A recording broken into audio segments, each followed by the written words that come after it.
Suryadev Kushwaha.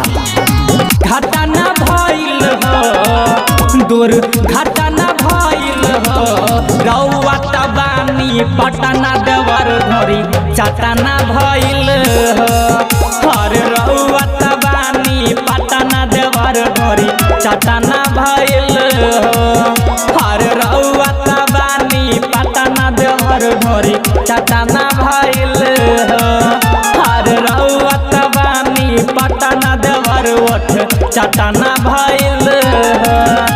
Presented by Singh recording studio Musaharniya Nepal.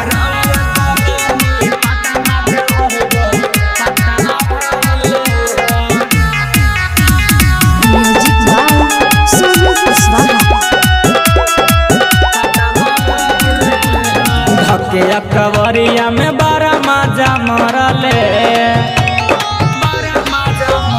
घिच के कमरिया से सरिया के खोलले ताहर छोटका भइल बादामासिया राजा दिल हमारा जवानी के मासिया राजा घुसना भइल हो हर घुसना भइल हो हर रउआ तबानी पटना देवर ढोरी चटना भइल हो हर रउआ तबानी पटना देवर ओठ चटना भइल हो हर रउआ तबानी पटना देवर ढोरी चटना भइल हो।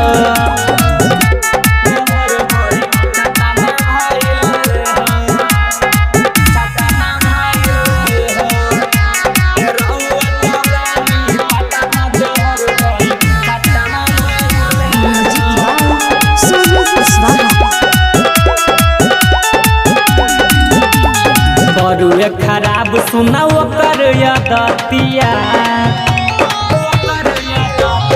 आवन त ले ली पूरा इज्जतिया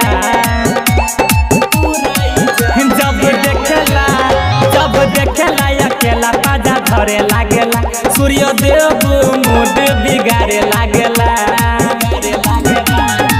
घटना भइल हो हर घटना भइल हो हर रउआ तबानी पटना देवर ढोरी चटना भइल हो हर रउआ तबानी पटना देवर ढोरी चटना भइल हो हर रउआ तबानी पटना देवर ढोरी चटना भइल हो। Singh recording studio मुसहरनी।